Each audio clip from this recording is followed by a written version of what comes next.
Sarah Chen pressed her face against the small airplane window, watching storm clouds gather below like angry bruises across the sky. The commercial flight from Denver to Chicago should have been routine, just another business trip for her marketing firm. She had made this journey dozens of times before, usually spending the flight reviewing client presentations or catching up on emails. Today felt different somehow, though she couldn't explain why. The turbulence started gently, barely noticeable bumps that made her coffee ripple in its cup. Sarah adjusted her seatbelt and returned to her laptop, trying to finish the quarterly report that was due tomorrow morning. Her boss had been breathing down her neck about this project for weeks, and she couldn't afford any delays. "Ladies and gentlemen, this is your captain speaking." The pilot's voice crackled through the intercom, tension evident despite his professional tone. "We're experiencing some unexpected weather patterns ahead. Please return to your seats and fasten your seatbelts. We may encounter some rough air." Sarah glanced around the cabin. Most passengers seemed unconcerned, continuing their conversations or remaining absorbed in their devices. A mother across the aisle was reading to her young daughter, their voices creating a gentle murmur that somehow made the situation feel less ominous. The plane suddenly dropped, causing several passengers to gasp. Sarah's stomach lurched as her laptop slid across the tray table. The elderly man beside her gripped his armrest, knuckles white. Outside the window, she could see lightning dancing between the clouds, creating an almost supernatural display of electricity and shadow. "This is more than just bad weather," the man whispered to himself, but Sarah heard him clearly. There was something in his voice that made her look at him more carefully. Despite his age, his eyes were sharp and alert, scanning the cabin with what seemed like professional assessment. Another violent shake rattled the aircraft, followed by a sound that definitely wasn't normal engine noise. It was a low, resonating hum that seemed to vibrate through the plane's entire structure. Sarah felt it in her bones, a frequency that made her teeth ache and her vision blur slightly. The lights flickered once, twice, then went out completely. Emergency lighting kicked in, casting everything in an eerie red glow. Several passengers started to panic now, voices rising in concern and fear. The flight attendants moved quickly through the aisles, their training evident as they tried to maintain calm while clearly being just as confused as everyone else. "What's happening?" Sarah asked the elderly man, though she wasn't sure why she expected him to know. He turned to her, and she was surprised by the intensity of his gaze. "Something that shouldn't be possible with current human technology," he said quietly. "Look outside." Sarah pressed her face to the window again. What she saw made her breath catch in her throat. The storm clouds were moving in patterns that defied natural weather behavior, swirling in perfect geometric shapes that looked almost deliberate. And within those patterns, she could swear she saw lights that weren't lightning, moving with purpose and intelligence. The humming sound grew stronger, and now it seemed to be coming from multiple directions. Other passengers were pointing out their windows, their voices a mixture of awe and terror. Sarah realized that whatever they were experiencing was happening all around the aircraft. "My name is Dr. Marcus Webb," the elderly man said, extending his hand despite the chaos around them. "I used to work for a government research facility that you've probably never heard of. What we're witnessing right now was theoretically possible, but we never thought it would actually happen." "What are you talking about?" Sarah shook his hand automatically, her mind struggling to process his words. "I'm Sarah Chen, and I have no idea what's going on." Dr. Webb smiled grimly. "Sarah Chen. Interesting. Tell me, have you ever felt like you didn't quite belong? Like there was something missing from your life that you couldn't identify?" The question was so unexpected and so accurate that Sarah felt a chill run down her spine. She had always felt that way, ever since childhood.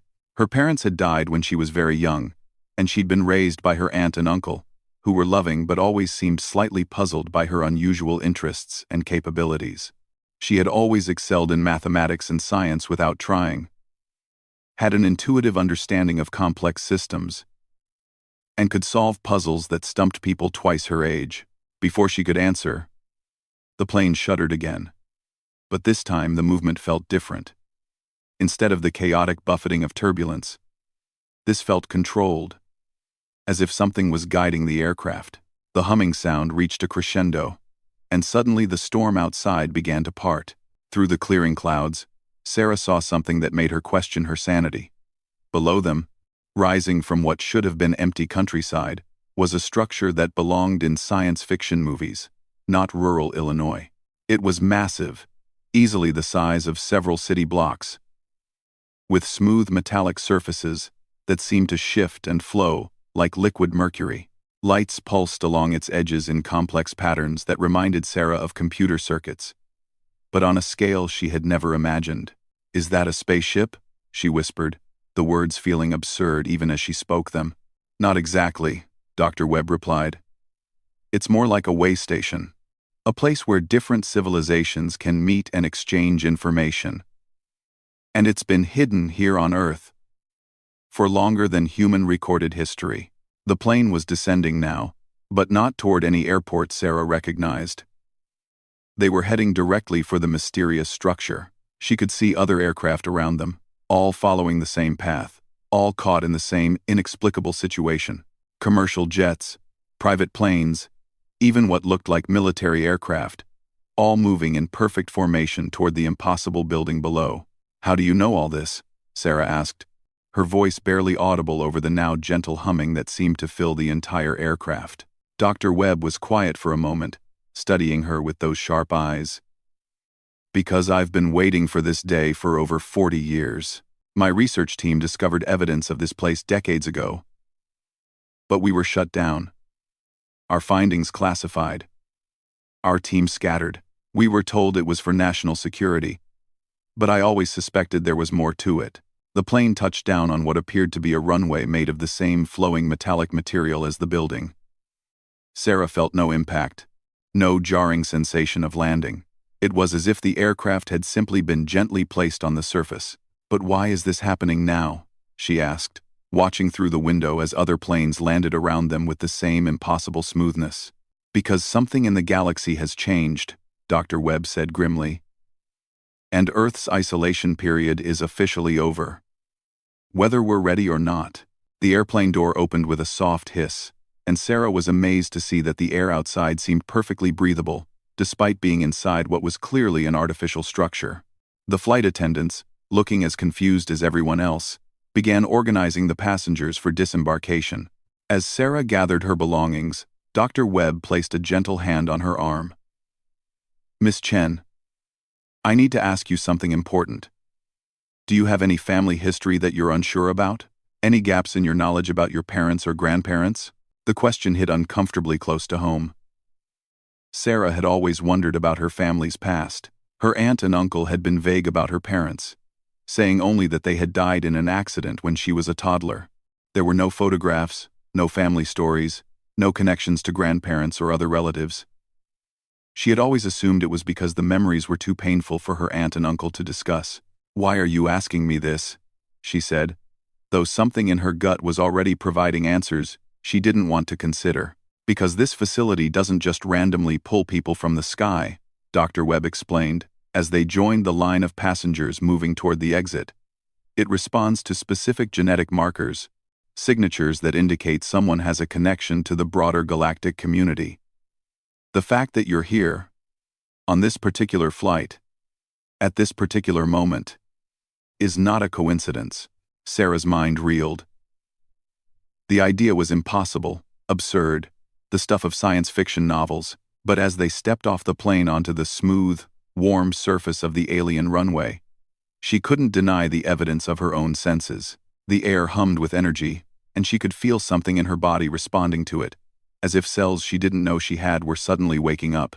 The structure before them was even more impressive from ground level. Walls stretched up into shadow, covered with patterns of light that pulsed in rhythm with something that felt almost like a heartbeat. Other passengers from various flights were gathering in groups, all looking around with the same mixture of wonder and terror that Sarah felt. "Welcome, travelers of Earth," a voice said, though Sarah couldn't see any speaker or source. The voice seemed to come from everywhere and nowhere, resonating not just through the air but somehow directly into her consciousness. "Please remain calm as you are processed and evaluated. This procedure is necessary for your safety and the safety of others." Processed? Sarah whispered to Dr. Webb, but he was staring at something in the distance, his face pale. Following his gaze, she saw them, beings that were clearly not human, moving among the gathered passengers. With fluid grace, they were tall and slender, with skin that seemed to shift between different shades of blue and silver. Their faces were humanoid but elongated, with large eyes that reflected light like gemstones. They wore form-fitting clothes that seemed to be made of the same material as the building itself. The archivists, Dr. Webb breathed. I theorized about their existence, but I never thought I'd actually see one. One of the beings approached their group, moving with a gait that was somehow both alien and oddly familiar. As it drew closer, Sarah felt a strange tingling sensation, as if every nerve in her body was suddenly more sensitive. Sarah Chen of Earth, the being said, its voice creating harmonics that made Sarah's vision shimmer. We have been waiting for you. The world seemed to tilt on its axis. Every passenger in their vicinity turned to stare at her, and Sarah felt heat rise in her cheeks. I think you have the wrong person, she managed to say. I'm just a marketing consultant from Denver. The archivist's large eyes seemed to study her with an intensity that made her want to hide. You are Sarah Chen, daughter of Elena Vasquez Chen and Dr. James Chen, granddaughter of Navigator Prime Zara of the Centauri Alliance and Dr. Chen Wei of the Terran Research Initiative. Sarah's legs nearly gave out. Those names meant nothing to her, but the way the archivist spoke them carried weight and significance that she could feel even without understanding. My parents died in a car accident when I was 2 years old. I don't know anything about any alliance or initiative. Your parents were part of a diplomatic mission that ended in tragedy, the archivist continued, its voice gentle but implacable. They were killed while trying to prevent a war that would have devastated both Earth and several other worlds. You were hidden here, on Earth, for your protection, but your heritage cannot remain concealed any longer. Dr. Webb stepped forward, his voice steady despite his obvious shock. The genetic markers I detected. The reason this facility responded to her presence on that flight. She's not fully human, is she? The archivist's expression, alien as it was, seemed almost sad. Sarah Chen is the last direct descendant of one of the most important families in galactic history. Her grandmother, Navigator Prime Zara, was instrumental in establishing the peace that has lasted for over 1,000 years. Her grandfather, Dr. Chen Wei, developed technologies that are still used throughout human space colonies. Sarah felt the ground sway beneath her feet. Space colonies, galactic families, wars between worlds. It was too much to process all at once. This has to be a mistake, she said weakly. I sell marketing campaigns for small businesses. I live in a one-bedroom apartment and worry about paying my student loans. And that life served its purpose, the archivist said.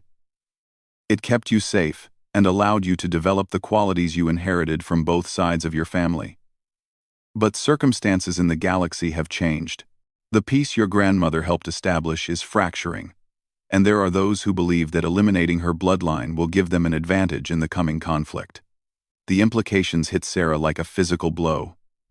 You're saying people want to kill me because of who my grandmother was? Some do, yes.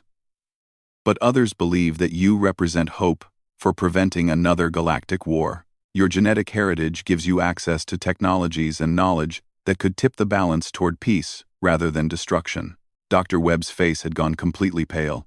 The research my team was doing 40 years ago.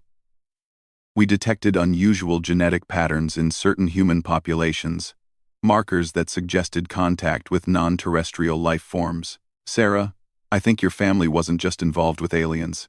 I think they were key figures in hiding the fact that humans have been part of a galactic community for much longer than anyone realizes. Sarah looked around at the other passengers, who were being approached by different archivists and having their own life-changing conversations. Some seemed to be taking the news better than others. A few were crying, others looked excited, and some appeared to be in complete denial. What happens now? She asked, surprised by how calm her own voice sounded. Perhaps shock was setting in. Or perhaps some part of her had always known that her ordinary life was too ordinary to be real. The archivist gestured toward the massive structure before them. Now you begin to learn who you really are. You will be trained in the technologies your family helped develop, educated about the current political situation in the galaxy, and prepared to make choices that will affect the lives of billions of beings across hundreds of worlds." Sarah laughed, a sound that was part hysteria and part genuine amusement. "Yesterday, my biggest worry was whether my client would approve a new logo design. Now you're telling me I need to help prevent an intergalactic war?" "Yes," the archivist said simply. "But you will not face this alone. There are others like you, descendants of important families who have been hidden on Earth and other worlds. Some of them are here today, brought by the same systems that guided your flight to this place."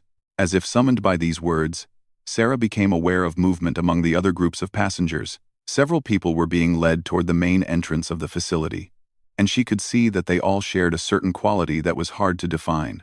They moved with unconscious confidence, their eyes alert and intelligent, scanning their surroundings with the kind of awareness that suggested they had always been more than they appeared to be.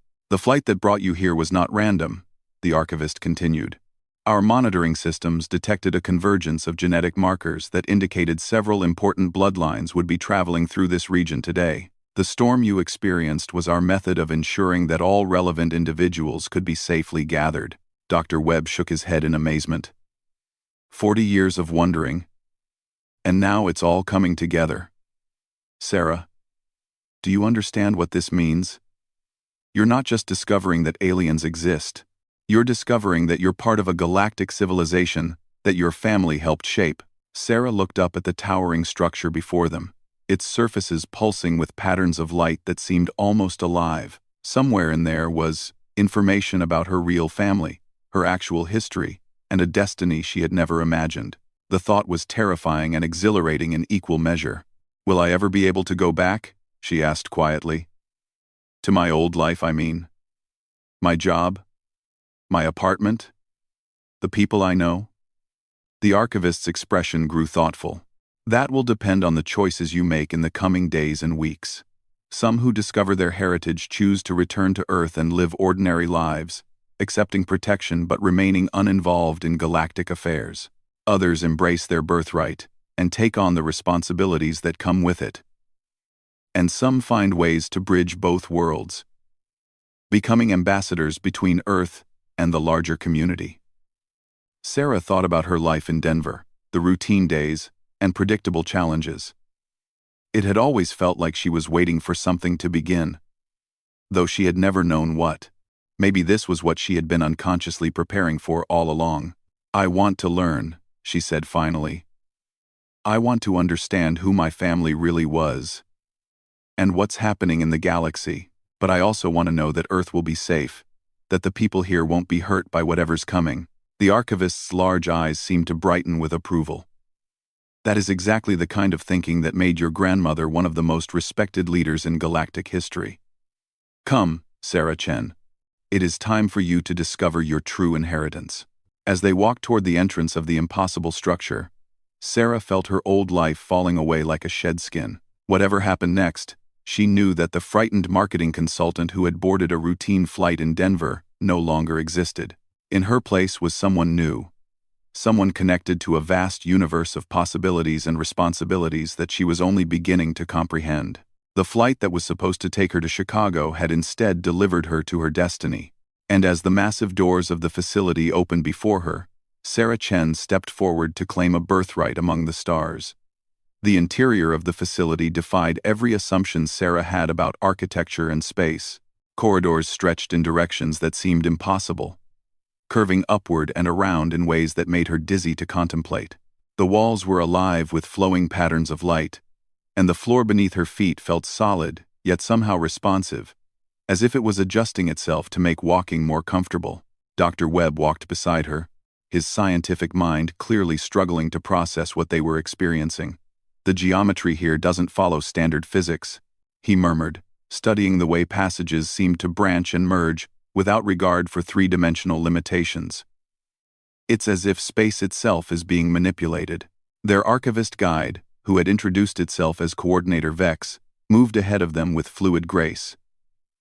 "The facility exists in what you might call folded space," Vex explained without turning around. "It is much larger inside than outside, allowing us to house thousands of individuals while maintaining a minimal planetary footprint.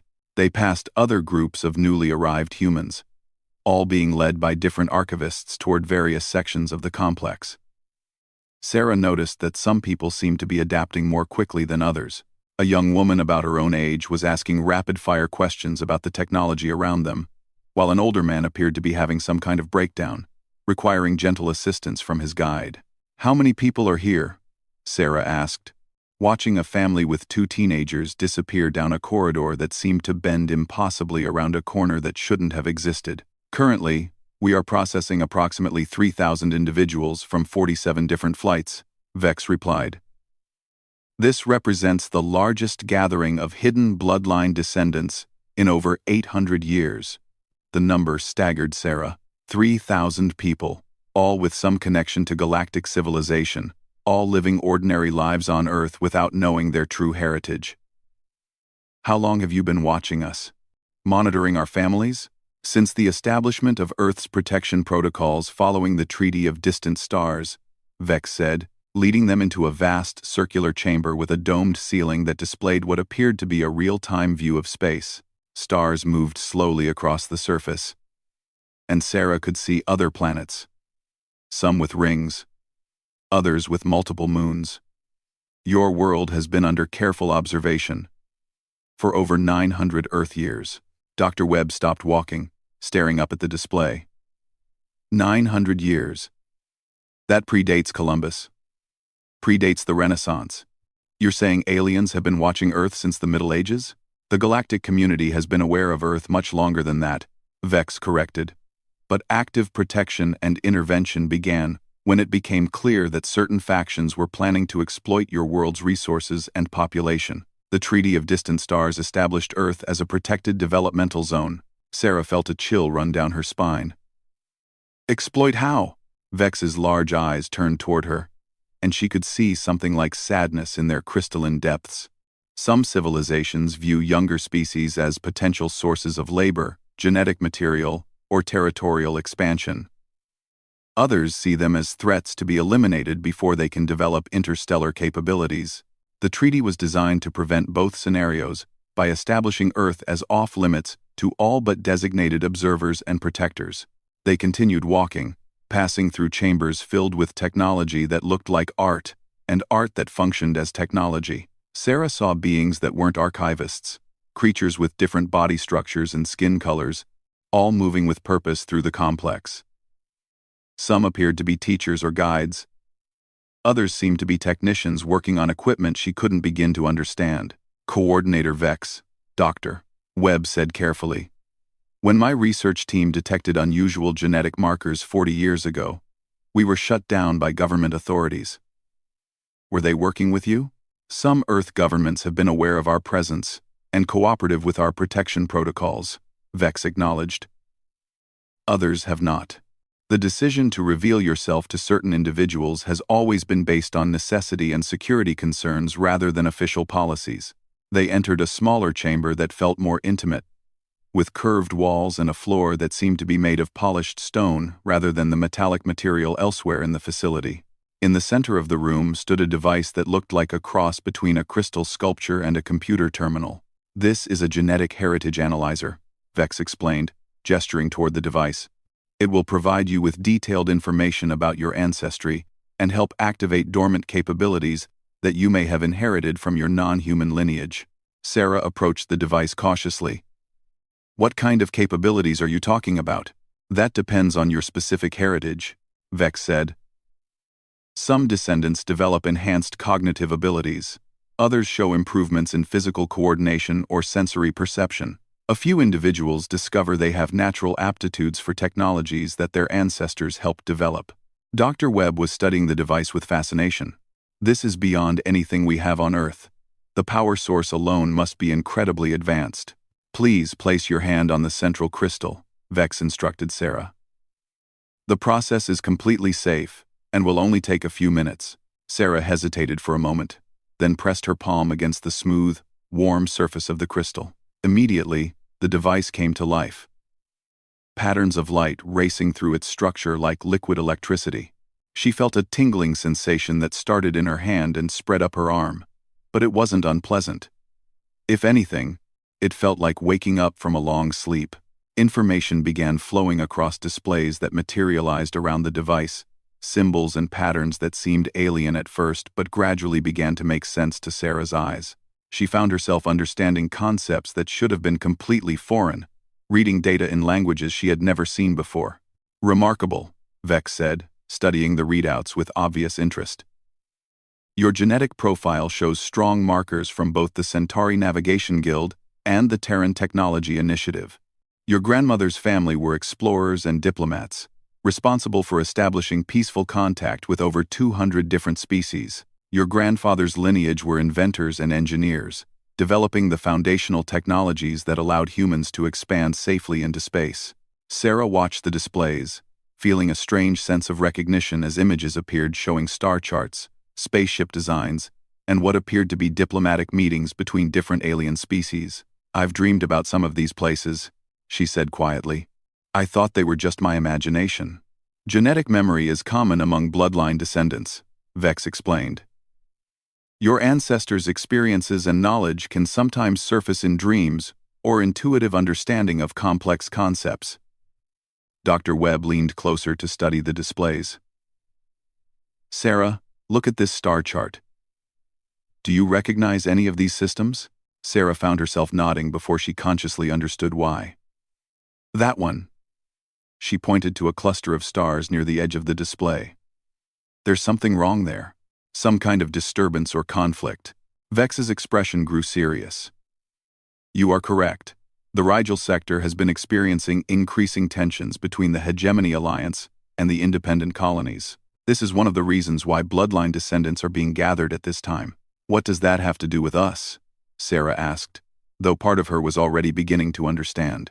"The current galactic political situation is unstable," Vex explained, manipulating controls that caused the star chart to expand, showing vast regions of space marked in different colors.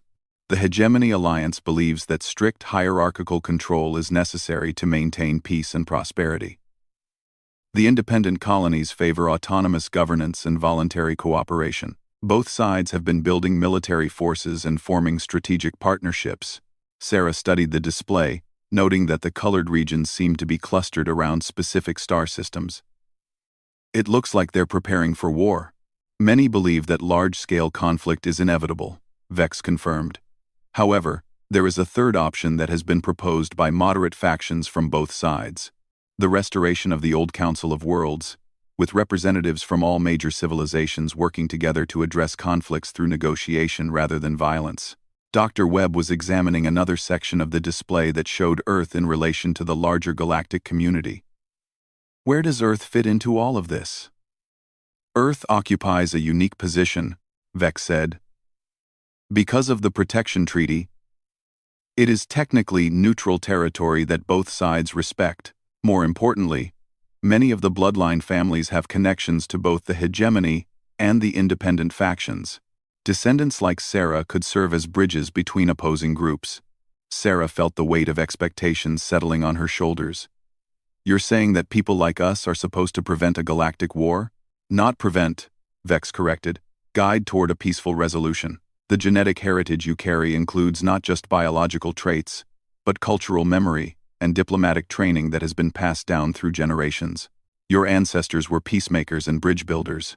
The device finished its analysis, and Sarah removed her hand from the crystal.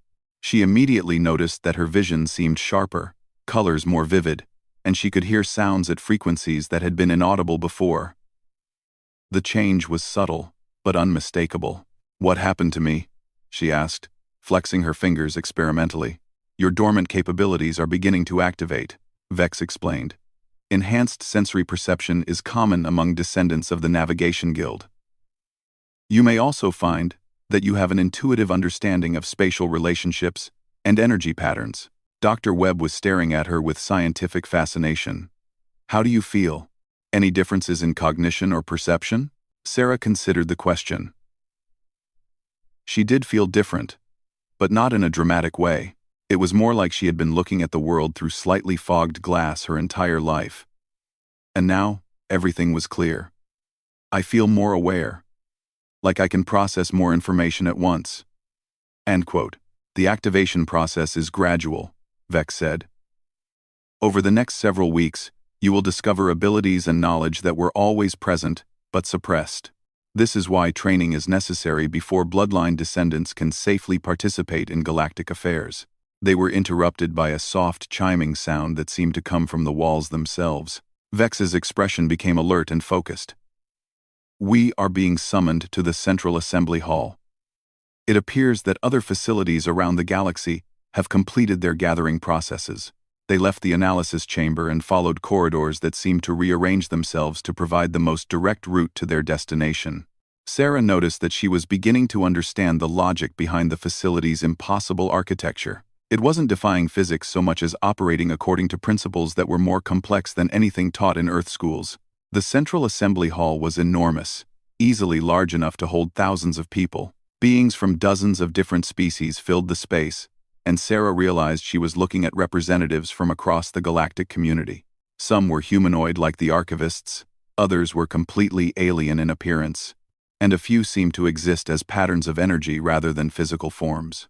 Welcome, descendants of the bloodline families, a voice said, resonating through the hall without any visible source.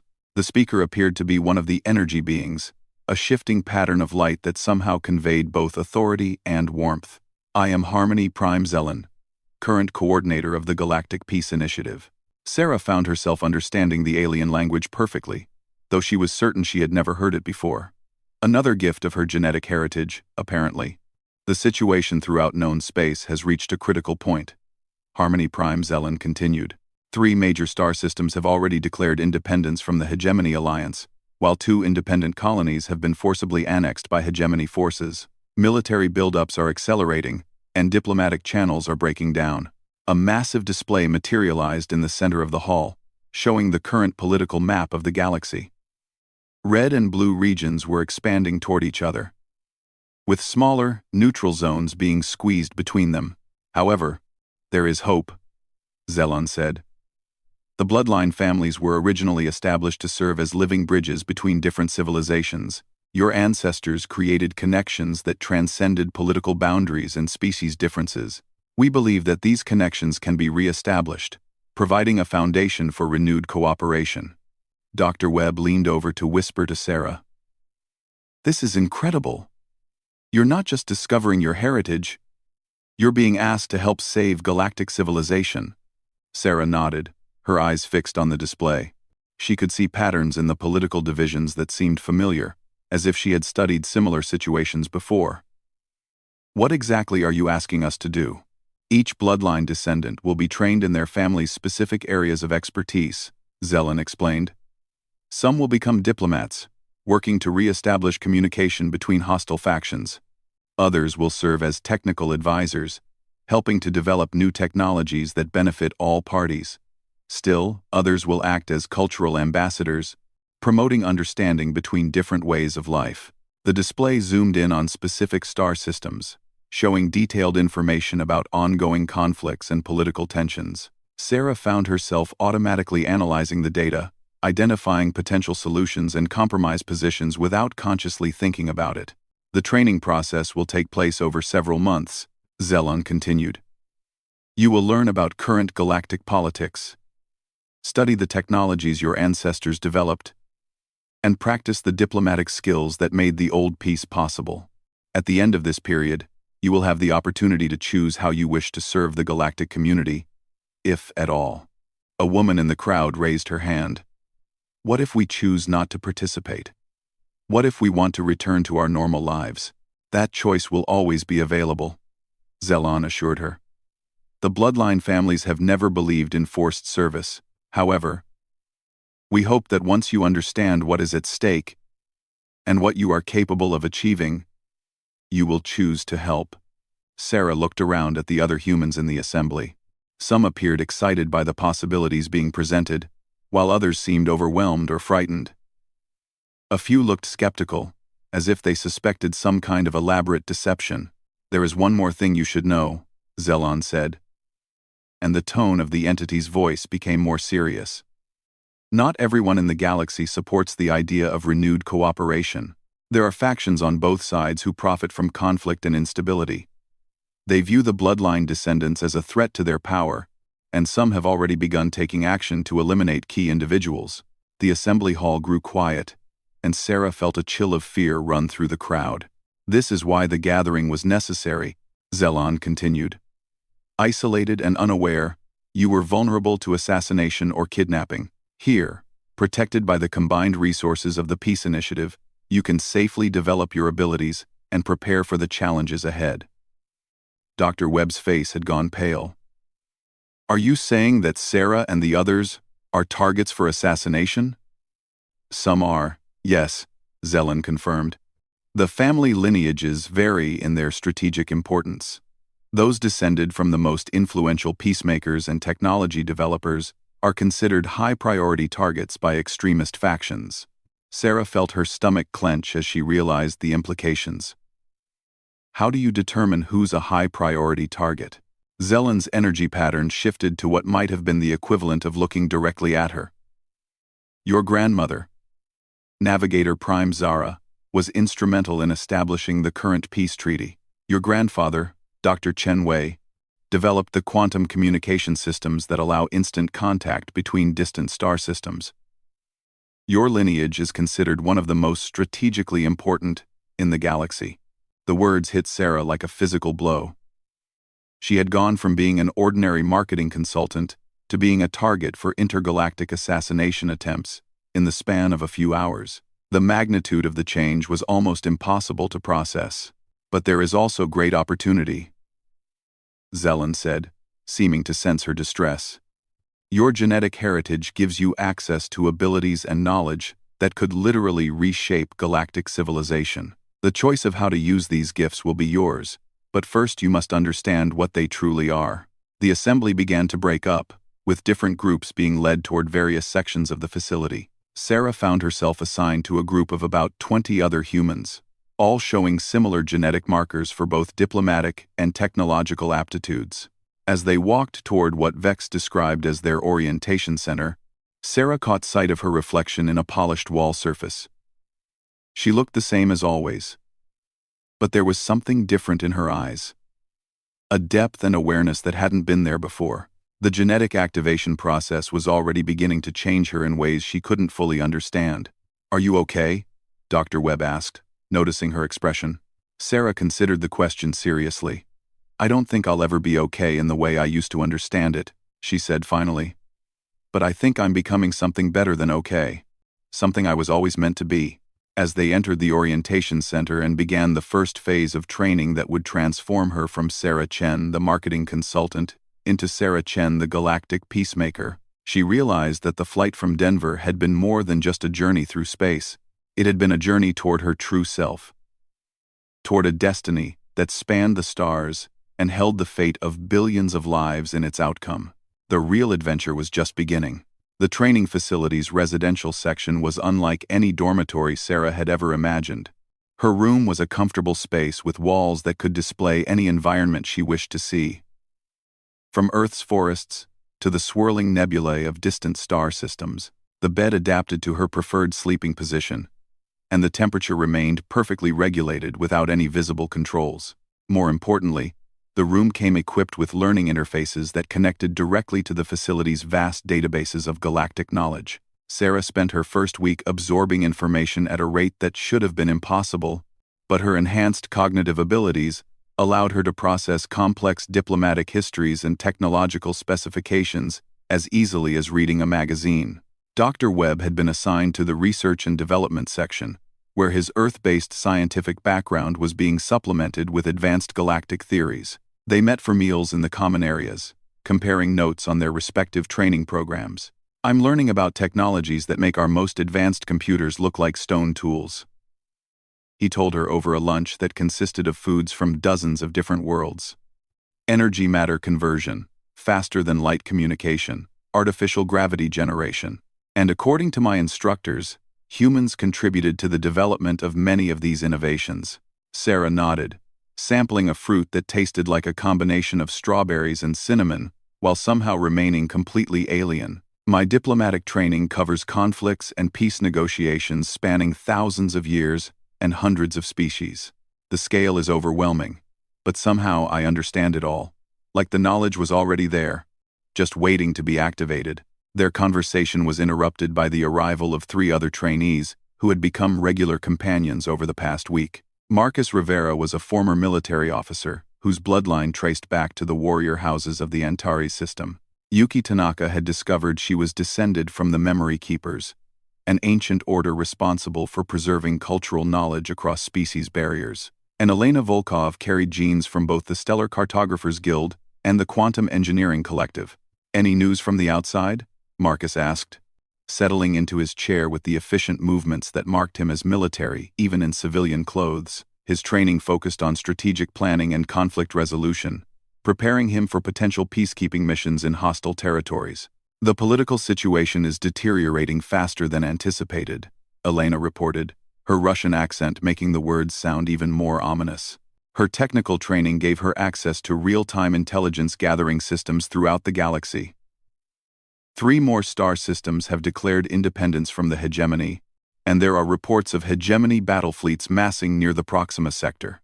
Yuki, whose quiet demeanor hid a sharp analytical mind, added her own observations. "The cultural archives I've been studying show similar patterns from previous galactic conflicts. When political dialogue breaks down this rapidly, military action typically follows within months, rather than years." Sarah felt the weight of responsibility settling more heavily on her shoulders. "Have there been any more attempts to locate or target bloodline descendants?" "Several," Marcus said grimly. "Intelligence reports indicate that at least 12 known descendants, who weren't reached by the gathering operation, have disappeared from their homeworlds. Some may have gone into hiding voluntarily, but others appear to have been taken by force." The group fell silent, contemplating the implications. They had all come to understand over the past week that their genetic heritage made them valuable assets in the brewing conflict, but also made them targets for elimination by extremist factions. "There's something else," Elena said, lowering her voice even though the common area was protected by privacy shields. "I've been analyzing the data from our genetic heritage scans, cross-referencing them with historical records of bloodline families. Our group here represents some of the most strategically important lineages in galactic history." Dr. Webb leaned forward with interest. "What do you mean by strategically important?" "Marcus's military heritage includes ancestors who developed the current interstellar warfare conventions that prevent civilian targeting and planetary destruction," Elena explained. "Yuki's Memory Keeper lineage gives her access to cultural knowledge that could be crucial for rebuilding trust between hostile factions. Sarah's diplomatic and technological heritage makes her potentially valuable to both sides of the conflict." "And your own heritage?" Sarah asked. Elena smiled grimly. "My ancestors helped design the quantum communication networks that keep the galaxy connected. Without those systems, interstellar civilization would collapse into isolated fragments. Both the hegemony and the independent colonies need those networks to function, which means they need people who understand how to maintain and improve them." Yuki set down her drink, her expression thoughtful. "We're not just random descendants of important families. We're representatives of the key technologies and social structures that hold galactic civilization together, which explains why some factions want us eliminated," Marcus said. "Remove the bloodline carriers, and you remove the institutional knowledge needed to maintain the current system. That creates opportunities for radical restructuring." Sarah felt pieces of a larger puzzle clicking into place. The extremist factions aren't just trying to win a war. They're trying to destroy the foundations of cooperative civilization so they can rebuild it according to their own vision. "Exactly," Elena confirmed. "But that also means we have the potential to strengthen those foundations instead. If we can successfully activate our inherited capabilities and work together effectively, we could help create a more stable galactic community than has existed for centuries." Their discussion was interrupted by an announcement that echoed through the facility. "All trainees report to Combat Assessment Chamber 7 for mandatory defense evaluation." Marcus straightened with professional interest. "Combat assessment? I thought this was supposed to be about diplomacy and technology." They made their way to the specified chamber, joining other groups of trainees who looked equally puzzled by the summons. The chamber itself was larger than a football field, with walls that seemed to be composed of the same reality-adjusting material as the rest of the facility. Coordinator Vex stood at the center of the space, along with several other archivists and what appeared to be military advisors from various species. Recent intelligence has confirmed our concerns about active threats to bloodline descendants, Vex announced. Several of you will likely face direct confrontation with hostile forces during your future missions. Therefore, defense training is now mandatory. Sarah raised her hand. Are you talking about combat training? Fighting? Not in the traditional sense, Vex replied. Your genetic heritage includes more than intellectual abilities. Many bloodline families developed enhanced physical capabilities and intuitive tactical awareness. We need to activate and develop these abilities to ensure your survival. The chamber began to change around them, walls shifting to create individual training spaces equipped with various forms of exercise and testing equipment. Some of it looked familiar, like martial arts training areas, while other sections contained devices that seemed to function more like three-dimensional puzzles than traditional gym equipment. Each individual will be assessed according to their specific genetic profile, announced one of the military advisors, a being with crystalline skin that refracted light in prismatic patterns. Training programs will be customized to develop inherited capabilities while respecting personal preferences and limitations. Sarah found herself assigned to a section that combined physical movement with technological interfaces. As she approached the equipment, she felt the same tingling sensation she had experienced during her genetic analysis, but stronger and more focused. Place your hands on the control interfaces, instructed her training supervisor, an archivist who introduced herself as Combat Coordinator Azex. The system will analyze your reflexes and spatial awareness, then create appropriate challenges. Sarah pressed her palms against smooth metallic surfaces that immediately began pulsing with patterns of light. The equipment around her came to life, creating a three-dimensional maze of moving platforms, rotating obstacles, and shifting pathways that extended in all directions. Navigate to the center point, Azex instructed. Use whatever movements feel natural. Sarah stepped onto the first platform and immediately understood that this wasn't about physical strength or endurance. The obstacles moved in complex patterns that required her to predict their positions several moves in advance while maintaining perfect balance and timing. To her surprise, the navigation felt intuitive rather than challenging. Her enhanced perception allowed her to track multiple moving elements simultaneously, while her inherited spatial awareness guided her through the optimal path. She found herself moving with fluid grace, leaping between platforms and sliding under barriers with movements that felt choreographed despite being completely improvised. Remarkable, Azex observed as Sarah reached the center point in what appeared to be record time. Your Navigator Prime heritage is expressing itself through enhanced three-dimensional awareness and predictive modeling. With proper training, you could pilot spacecraft through asteroid fields or navigate complex space stations under emergency conditions. Sarah looked around at her fellow trainees, who were discovering their own inherited capabilities. Marcus was demonstrating impressive tactical awareness in a strategic simulation, while Elena was interfacing with technological systems that responded to her touch as if they were extensions of her own nervous system. Yuki appeared to be engaged in some form of memory exercise that involved manipulating complex holographic information displays. This is incredible, Doctor. Webb called from his own training area, where he was successfully operating alien equipment despite having no training in its use. It's like my brain already knows how these systems work. I can feel knowledge surfacing that I never consciously learned. Genetic memory is becoming active, Azex explained. The experiences and skills of your ancestors are encoded in your DNA, waiting to be triggered by the appropriate stimuli.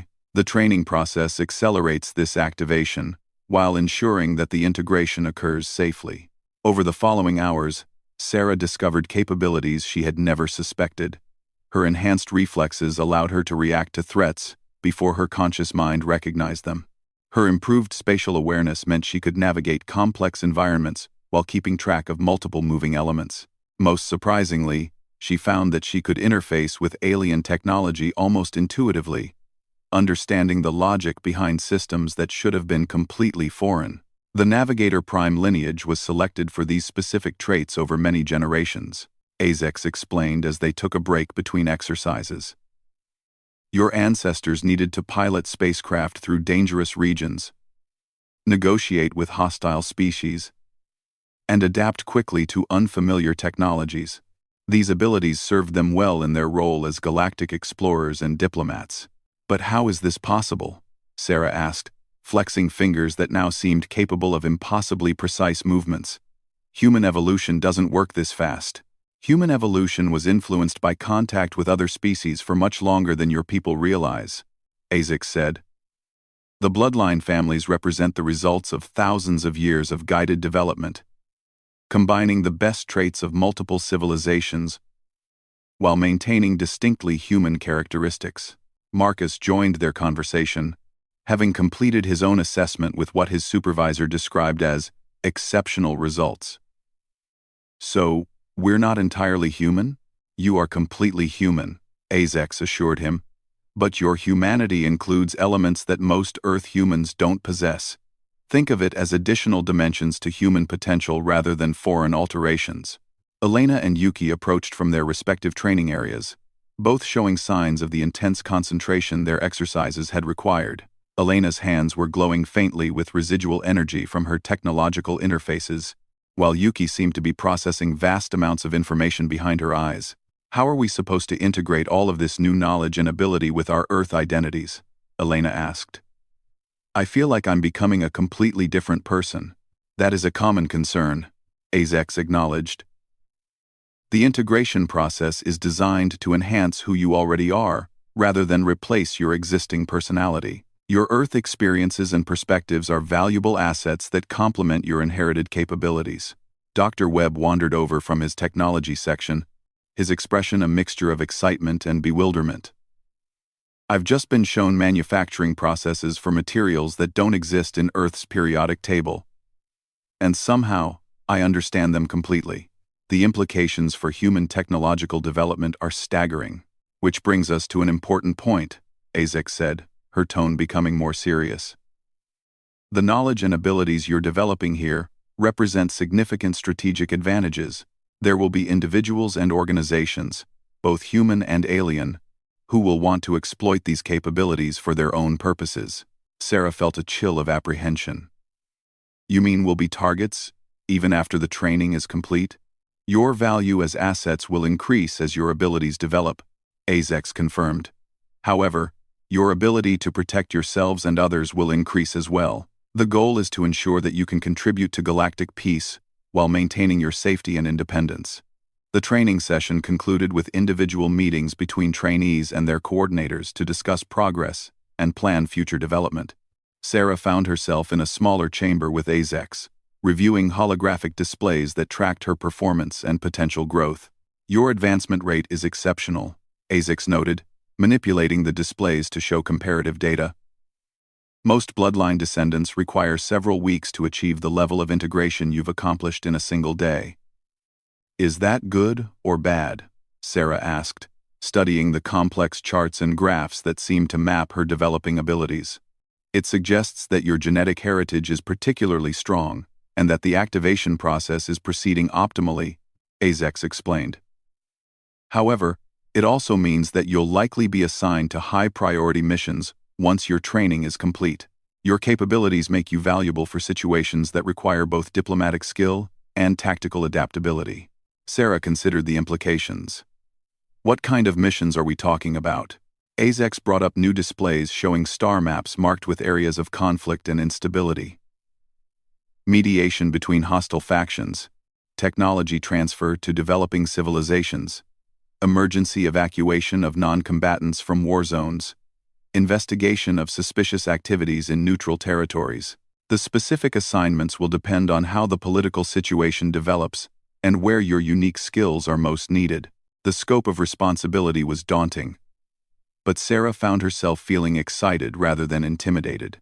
The enhanced awareness and problem-solving capabilities she had gained made complex challenges seem manageable rather than overwhelming. When will we be ready for actual missions? She asked. That depends on individual progress and external circumstances, Azex replied. Standard training programs require 6 months to 2 years. But given the current crisis situation, some assignments may come sooner. Emergency situations sometimes demand that trainees be deployed before their preparation is complete. As Sarah left the assessment chamber and returned to her residential section, she reflected on how much her life had changed in just over a week. The person who had boarded a routine flight from Denver seemed like a stranger now, someone with limited awareness and restricted capabilities. Her enhanced senses picked up conversations from other trainees as she walked through the corridors. Some were expressing doubts about their new reality, missing their Earth lives and questioning whether they were making the right choices. Others were eagerly embracing their heritage, excited by the possibilities opening before them. Sarah found herself somewhere in between those extremes. She missed the simplicity of her marketing career and the predictability of her Denver apartment, but she couldn't imagine returning to that limited existence now that she understood what she was capable of becoming. More importantly, she was beginning to understand that the galaxy was facing a crisis that could affect billions of lives across hundreds of worlds. Her genetic heritage gave her the potential to make a meaningful difference in the outcome of that crisis. The question was no longer whether she would use these abilities, but how she could use them most effectively. As she prepared for sleep in her adaptive bed, surrounded by walls displaying the peaceful forests of Earth, Sarah Chen made a conscious decision to fully embrace her transformation from marketing consultant to galactic diplomat. Tomorrow's training would bring new challenges and greater responsibilities, but she felt ready to face them. The flight that had carried her away from her ordinary life had delivered her to extraordinary purpose, and she was determined to prove worthy of the legacy her ancestors had left her among the stars. The emergency alert pierced through the training facility like a blade, its harmonics designed to penetrate even the deepest sleep.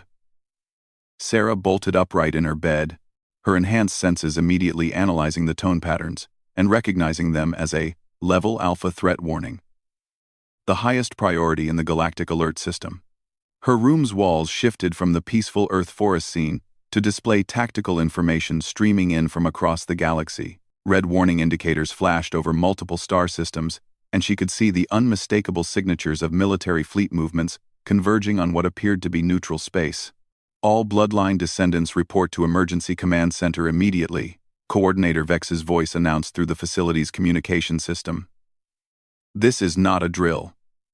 Repeat, this is not a drill. Sarah pulled on her training clothes and raced through corridors that were reconfiguring themselves to provide the fastest possible routes to the command center. Other trainees were doing the same, their faces showing the same mixture of fear and determination that she felt. The emergency command center turned out to be a vast, spherical chamber at the heart of the facility, its walls covered with real-time displays, showing military movements, diplomatic communications, and strategic analyses from across known space. Hundreds of beings from various species worked at control stations, their movements urgent but coordinated. "What's happening?" Sarah asked Dr. Webb, who had arrived just ahead of her. "Major escalation," he replied grimly, studying a nearby display that showed fleet positions and movement vectors. "It looks like someone finally decided to stop talking and start shooting." Marcus, Elena, and Yuki joined them near the center of the chamber, where Harmony Prime Zellen's energy form was coordinating with military advisors and diplomatic officials. The pattern of lights that constituted the entity's form was fluctuating rapidly, indicating extreme stress. "The situation is grave," Zellen announced, as the bloodline descendants gathered. 6 hours ago, hegemony forces launched what they claim was a defensive operation against independent colony infrastructure in the Rigel sector. 3 civilian space stations were destroyed before independent forces could respond. Sarah felt her stomach clench as casualty figures appeared on the displays around them. Tens of thousands of lives lost in a matter of hours. The independent colonies have declared the attack an act of war and are mobilizing their entire fleet, Zellen continued. Hegemony leadership claims the strikes were necessary to prevent terrorist attacks on their core worlds.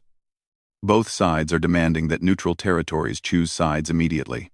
Elena was studying the tactical displays with her enhanced technological awareness. "Those fleet movements don't match defensive positioning," she observed. "Both sides are preparing for major offensive operations." "Correct," confirmed one of the military advisors, a reptilian being with scales that shifted color based on emotional state. Intelligence analyses suggest that full-scale galactic war will commence within 72 hours unless immediate intervention occurs. Yuki stepped forward, her voice quiet but carrying clearly in the tense atmosphere. The cultural archives show that once shooting starts between major powers, it typically escalates beyond anyone's ability to control. Historical precedent suggests that a war of this magnitude could destroy most advanced civilizations in the galaxy. The weight of that statement settled over the group like a physical force. Sarah found herself thinking about Earth, protected by treaty but inevitably vulnerable if galactic civilization collapsed into chaos. "What can we do?" she asked, surprised by the steadiness of her own voice. "We've only been training for a couple of weeks." "Your training schedules have been accelerated by necessity," Vex announced, approaching their group with an expression that managed to convey both urgency and confidence. "Each of you has progressed far beyond normal timelines. Your genetic heritage and enhanced capabilities make you uniquely qualified for the missions that must be attempted." Marcus straightened into his military bearing. "What kind of missions?"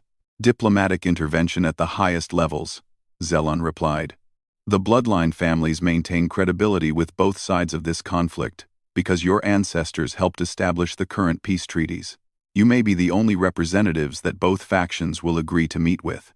Sarah felt the magnitude of responsibility settling on her shoulders like a lead cloak. "You want us to negotiate between sides that are already shooting at each other?" "Not negotiate," Vex corrected.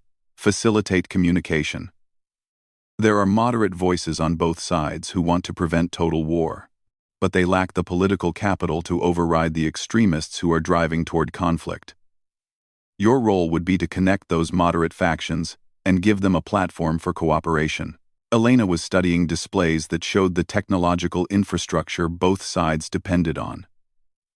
"The quantum communication networks that connect the galaxy are vulnerable to disruption during warfare," she noted.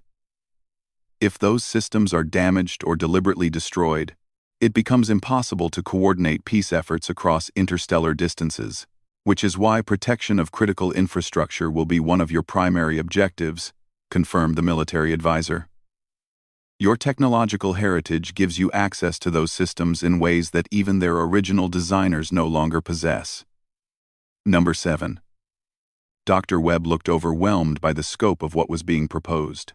"You're asking a group of people who were living ordinary lives 2 weeks ago to undertake missions that could determine the fate of galactic civilization.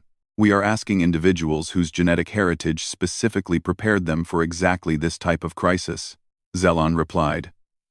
"Your ancestors faced similar challenges and succeeded in establishing centuries of peace. The capabilities they developed have been passed down to you for precisely this purpose." Alarms began sounding throughout the command center, and new tactical displays appeared showing emergency transmissions from multiple locations. Sarah could see that fighting was spreading beyond the initial conflict zone. Drawing in previously neutral systems, "Decision time is now," Vex announced urgently. "The first diplomatic mission must launch within the next hour to have any chance of reaching the moderate factions before they are completely overwhelmed by the war party elements." Sarah looked around at her fellow trainees, seeing her own mixture of fear and determination reflected in their faces. None of them were ready for this level of responsibility. But the alternative was watching galactic civilization tear itself apart while they remained safely hidden in their training facility. "What exactly would this first mission involve?" Marcus asked with military directness. "Transport to the neutral station at Proxima Junction," Vex explained, bringing up displays that showed a massive space facility positioned at the intersection of several major trade routes. Vex explained how for 40 hours representatives from both the hegemony and independent factions are gathering there, ostensibly for a final attempt at negotiation, but actually to deliver ultimatums. Your presence as bloodline descendants might provide enough moral authority to keep the moderate voices from being silenced. Yuki was accessing historical data through her enhanced memory capabilities. Previous galactic conflicts were resolved when someone provided a face-saving alternative that allowed both sides to step back from confrontation without appearing weak, she noted. The bloodline families served that function because they were seen as guardians of galactic civilization rather than representatives of any particular faction. "But we don't know enough about the current political situation," Elena protested. "We could easily make things worse instead of better." "You will not be operating alone," Zelon assured them. "Experienced diplomatic advisors will accompany the mission, and you will have access to real-time intelligence and strategic guidance.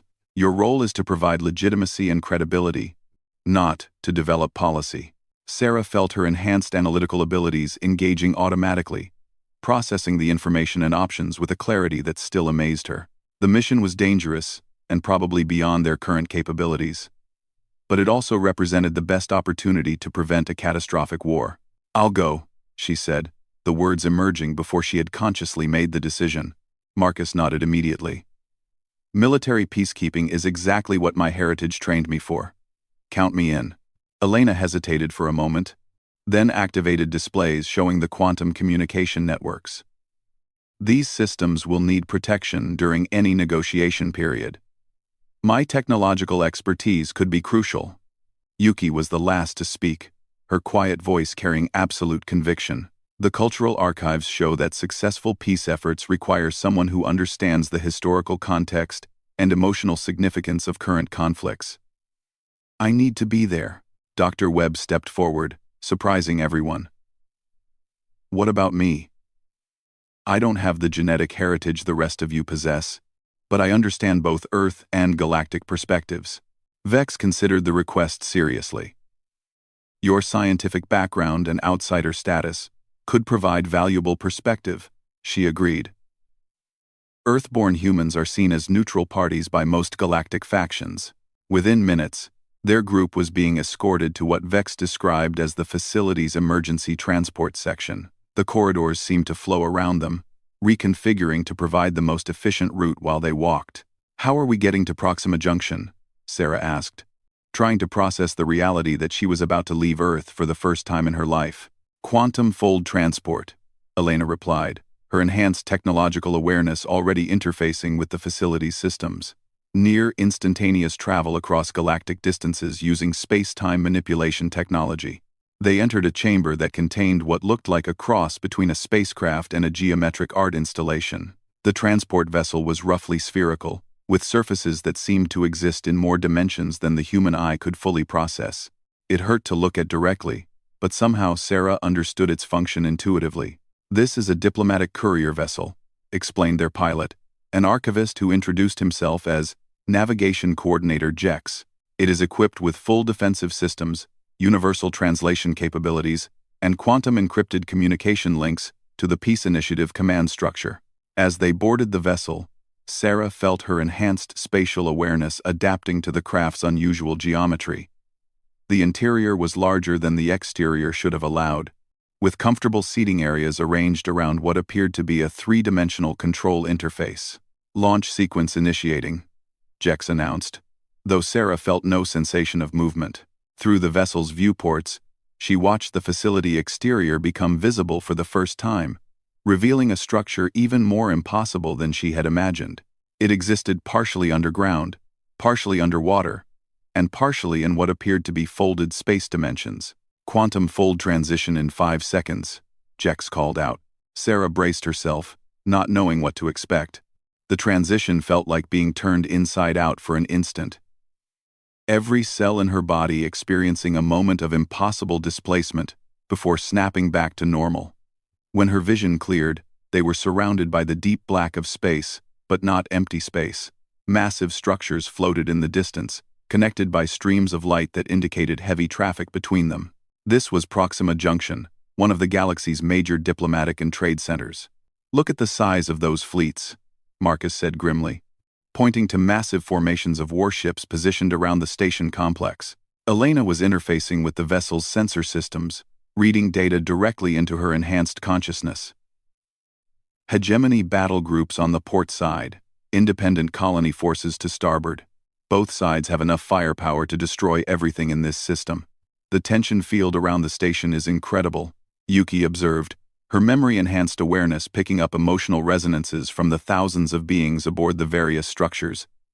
Fear, anger, pride, desperation. These negotiations are going to be extremely volatile. Sarah watched the approaching station grow larger. Its multiple sections and docking facilities designed to accommodate beings from hundreds of different worlds. Somewhere in that complex, representatives of opposing factions were preparing to deliver ultimatums that could trigger galactic war. "What's our first priority once we dock?" she asked Jex. "Contact with the moderate factions before the extremists can silence them," he replied, guiding their vessel toward a diplomatic docking bay. "Intelligence suggests that reasonable voices exist on both sides, but they are being overwhelmed by the war parties." As they approached the docking facility, Sarah felt the weight of her new reality settling fully into place. 2 weeks ago, her biggest concern had been whether a client would approve a marketing campaign. Now she was preparing to participate in negotiations that could determine whether galactic civilization survived or collapsed into chaos. The flight that had saved her from an ordinary life was about to deliver her into the most extraordinary challenge imaginable. And despite her fears and the overwhelming nature of the task ahead, Sarah Chen felt ready to prove that the bloodline of Navigator Prime, Zara, and Dr. Chen Wei still carried the potential to build bridges between the stars. The docking process completed with gentle precision, and as the airlock cycled open to admit them to Proxima Junction, Sarah took her first step into the larger galaxy as a diplomat rather than a refugee. Whatever happened next would determine not just her own fate, but the future of countless worlds across the cosmos. Proxima Junction buzzed with tension so thick that Sarah could feel it in the recycled air. The massive diplomatic station housed representatives from over 300 worlds, but instead of the usual atmosphere of productive negotiation, the corridors thrummed with barely contained hostility and fear. Sarah's group moved through the main concourse accompanied by Navigation Coordinator Jex and a small team of diplomatic advisors. Her enhanced senses picked up fragments of conversation in dozens of languages, all centered on the same themes: military preparations, ultimatums, and the growing certainty that war was inevitable. "The moderate faction representatives are meeting in Conference Chamber Delta 7, Jex informed them, consulting a device that seemed to be receiving real-time intelligence updates, but they're being heavily pressured by their respective leadership to abandon compromise positions. Marcus was studying the security arrangements with his enhanced tactical awareness. "Heavy military presence from both sides," he noted. "This doesn't look like a peace conference. It looks like the final exchange before hostilities begin." Elena had been interfacing with the station's technological systems through discrete contact points along the corridors. "The quantum communication networks are being monitored by both factions," she reported quietly. "Any messages sent from here will be intercepted and analyzed by military intelligence." Yuki's expression was troubled as she processed the emotional resonances she was detecting. "The cultural atmosphere here is poisoned by generations of accumulated grievances. Each side has convinced themselves that the other represents an existential threat that must be eliminated."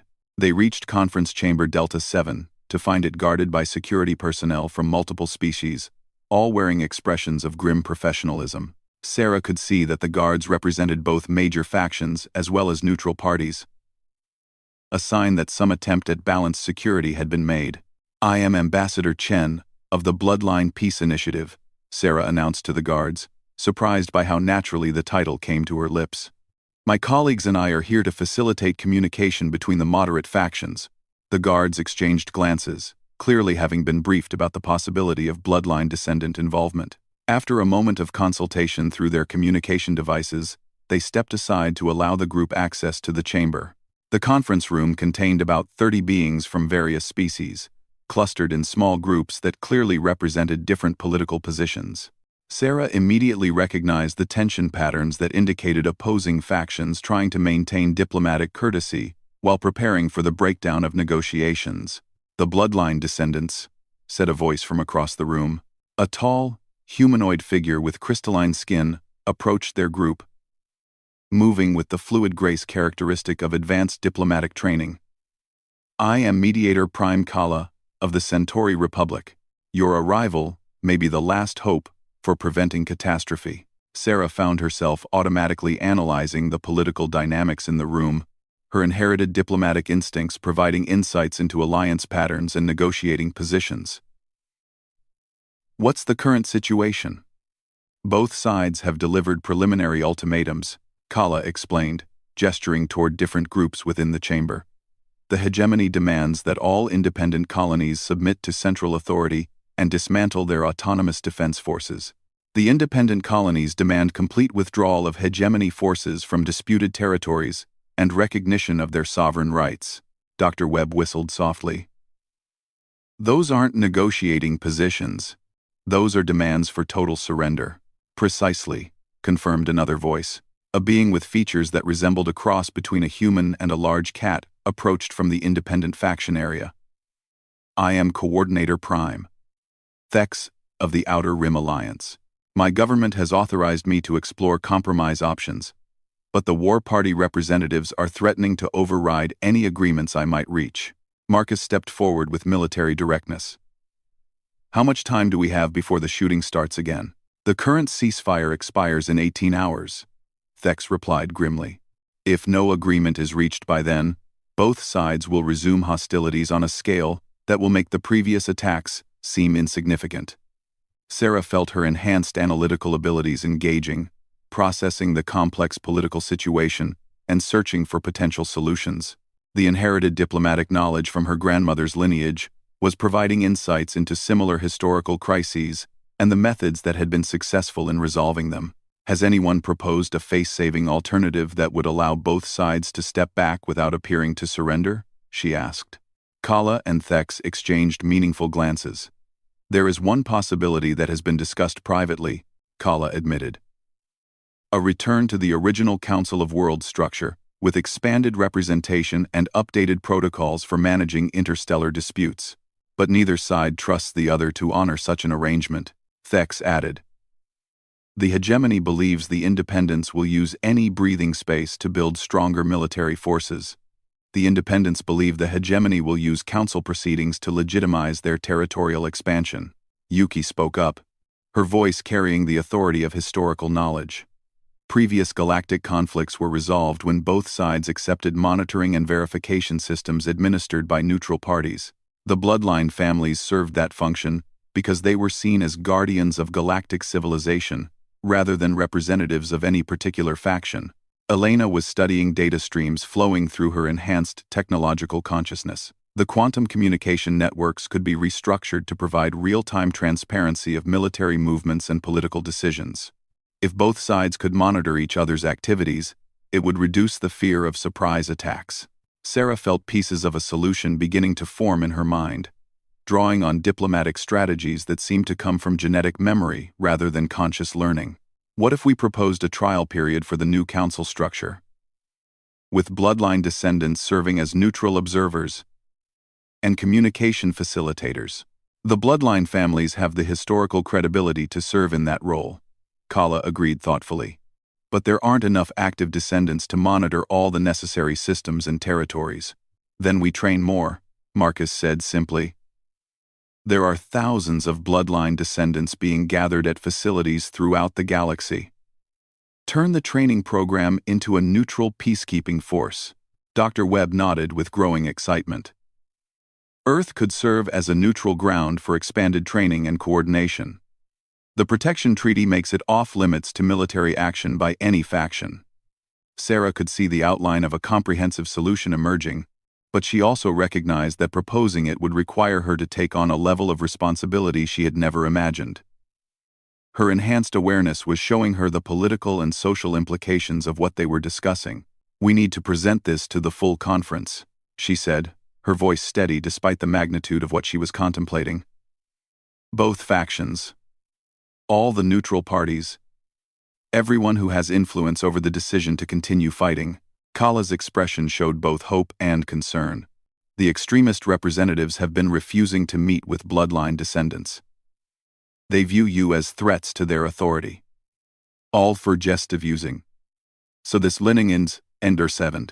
Then we make it impossible for them to ignore us, Elena said, her technological heritage providing solutions. I can interface with the station's communication systems and broadcast our proposal directly to all representatives simultaneously. Thex looked alarmed. That would be a serious breach of diplomatic protocol. It could be seen as an act of aggression. Not if it's presented as an emergency measure to prevent immediate conflict, Yuki observed. Historical precedent supports extraordinary communication methods during crisis situations. Sarah felt the weight of decisions settling on her shoulders. Everything they had trained for, everything their genetic heritage had prepared them for, was leading to this moment. The choice between allowing galactic civilization to tear itself apart or taking the risk of appearing to exceed their authority. Do it, she decided. Elena, prepare the broadcast system. The rest of us will formulate the proposal in terms that both sides can accept without losing face. Elena moved to one of the chamber's communication interfaces, her hands beginning to glow with the harmonic resonance that indicated deep technological integration. I'll need about 10 minutes to safely access the station's primary broadcast network. Sarah. Doctor, Webb said quietly. Are you sure about this? Once we broadcast directly to all factions, there's no backing down. You'll be committing not just yourself, but all the bloodline descendants, to whatever solution you propose. Sarah thought about the ordinary life she had left behind in Denver, the simple concerns and limited responsibilities of her marketing career. Then she thought about the billions of beings across hundreds of worlds who would suffer if galactic war continued. Her inherited diplomatic instincts were providing clear guidance about the choice before her. My grandmother helped establish the peace that lasted for centuries, she said, feeling the strength of that legacy flowing through her enhanced capabilities. My grandfather developed the technologies that connected different civilizations and made cooperation possible. This is exactly what they prepared their descendants to do.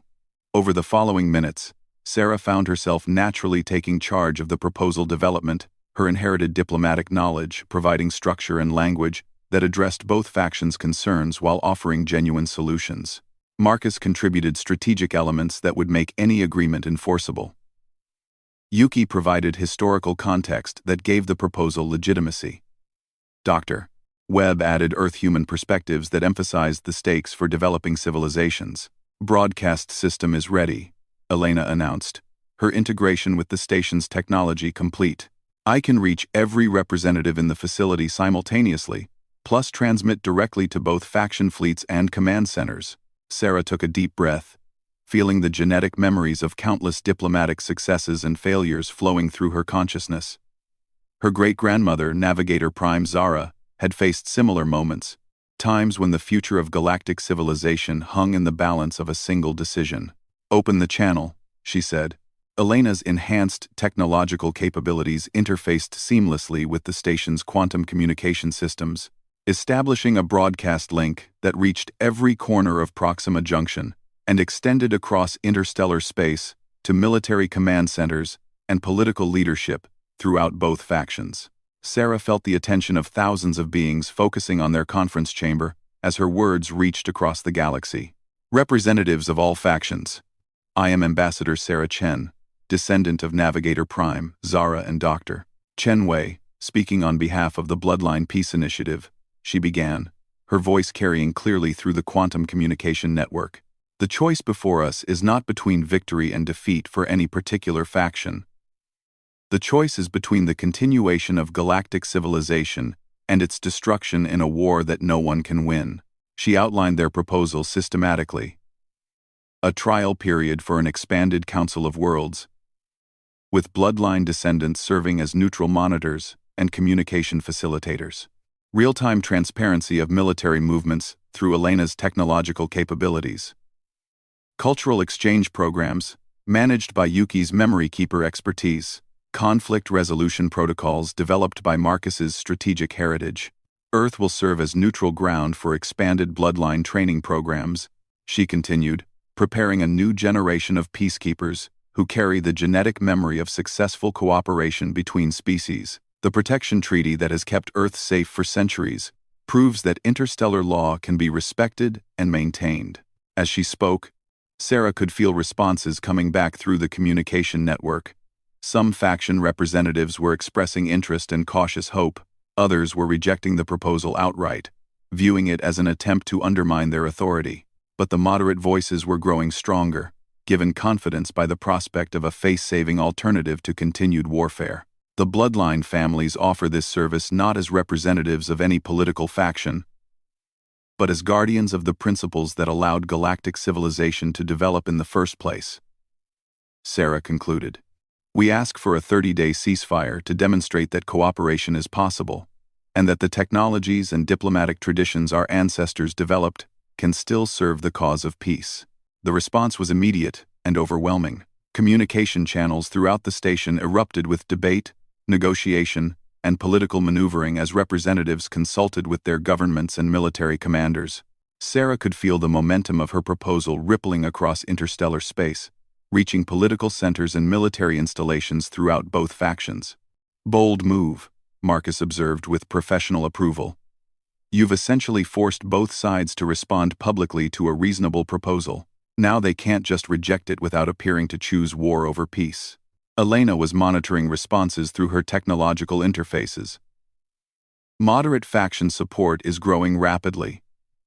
Even some military commanders are expressing interest in alternatives to full-scale warfare. Yuki's cultural awareness was detecting shifts in the emotional atmosphere throughout the station. The fear and anger levels are decreasing. People are beginning to believe that alternatives to war might actually be possible. Dr. Webb looked amazed at the scale of what they had accomplished.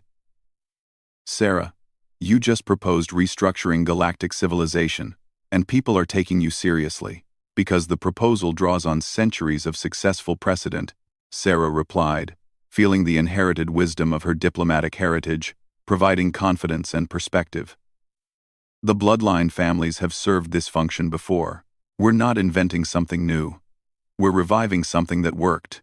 Over the following hours, responses continued to stream in from across the galaxy. The proposal had created sufficient political momentum that neither side could simply reject it without detailed consideration. Military commanders were expressing cautious support for alternatives to a war that would devastate their forces. Political leaders were recognizing the face-saving opportunity the proposal offered. But there was also organized opposition from the extremist factions that had been driving toward conflict. Several militant groups were denouncing the bloodline descendants as foreign agents attempting to undermine legitimate government authority. We're getting reports of direct threats against bloodline training facilities, Elena reported grimly, her technological monitoring detecting hostile military movements. Some extremist groups are planning preemptive strikes to prevent the expansion of neutral peacekeeping capabilities. Sarah felt her enhanced analytical abilities processing the tactical situation.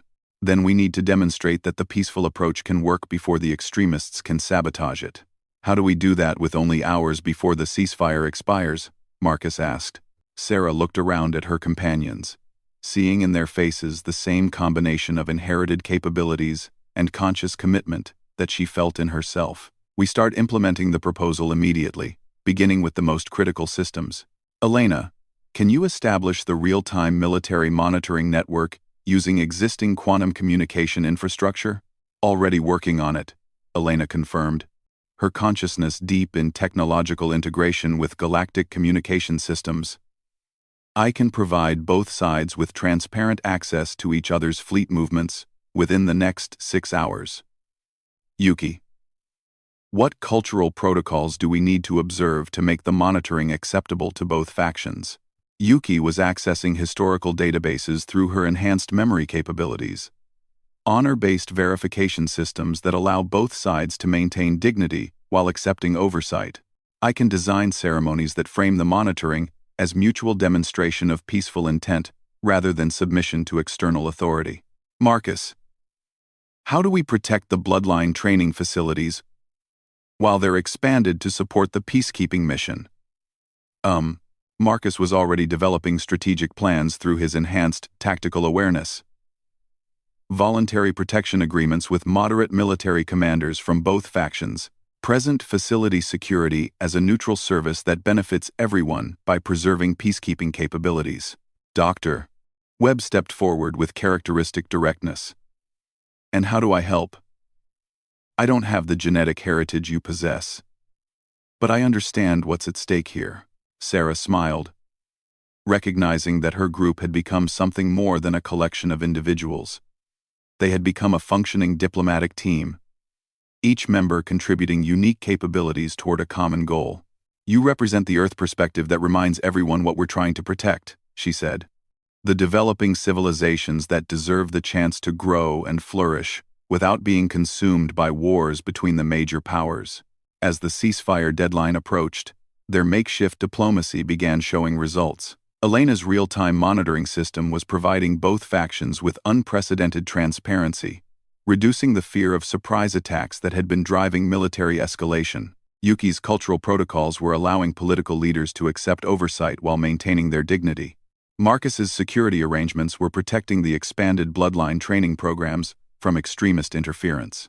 Most importantly, the moderate factions were finding their voices and asserting political authority over the war parties that had been driving toward conflict. "Ceasefire has been extended for 72 hours, Jex reported as communications flowed in from across the galaxy. Both faction leaderships have agreed to formal consideration of the expanded Council of Worlds proposal. Sarah felt a profound sense of accomplishment, mixed with awareness that this was only the beginning. They had prevented immediate catastrophe. But building lasting peace would require sustained effort over months and years. "What happens now?" Dr. Webb asked. Sarah looked out through the chamber's viewport at the warship fleets that were beginning to pull back from combat positions, their weapons powering down as the threat of immediate conflict receded. "Now, we prove that the bloodline descendants can fulfill the promise we made," she said. "We build the peacekeeping systems, train the new generation of neutral facilitators, and demonstrate that cooperation between civilizations is possible." Elena was receiving updates through her technological interfaces. The Earth-based training facilities are being expanded to accommodate thousands of new bloodline descendants. The genetic activation programs are being accelerated to meet demand for peacekeeping services. Yuki added her own perspective from the cultural databases. "Historical analysis suggests that if we can maintain peace for 5 years, it becomes self-reinforcing. Economic and social connections between formerly hostile factions create incentives for continued cooperation." Marcus nodded with military pragmatism. "And if extremist groups try to sabotage the peace process, the moderate factions will have frameworks for coordinated response rather than fragmenting into chaos." As they prepared to leave Proxima Junction and return to Earth, Sarah reflected on the transformation she had undergone. The marketing consultant who had boarded a routine flight from Denver no longer existed. In her place stood Ambassador Sarah Chen, representative of a galactic peacekeeping initiative that could determine the future of interstellar civilization. The flight that had saved her from an ordinary life had delivered her to an extraordinary destiny, but more than that, it had revealed capabilities and purpose that had been waiting within her genetic heritage, ready to serve when the galaxy needed them most. Standing at the observation deck as their transport vessel prepared for quantum fold transition back to Earth, Sarah watched the lights of hundreds of worlds scattered across the cosmic darkness. Each of those lights represented billions of beings whose lives would be shaped by the choices made in the coming years. Her genetic inheritance from Navigator Prime Zara and Dr. Chen Wei had given her the tools to influence those choices toward peace and cooperation, rather than conflict and destruction. The responsibility was daunting, but it was also deeply fulfilling in ways that her previous life had never approached. "Ready for departure," Navigation Coordinator Jex announced from the pilot station. As the quantum fold transition engaged and carried them back toward Earth, Sarah Chen embraced her role as humanity's representative to the stars, guardian of galactic peace, and living bridge between civilizations. The flight that had changed everything was complete, but her journey among the cosmos had only just begun. The galaxy's destiny as a community of cooperating worlds rather than warring factions now rested in the hands of bloodline descendants like herself, carrying forward the ancient wisdom of peace through the infinite darkness toward a brighter future among the stars.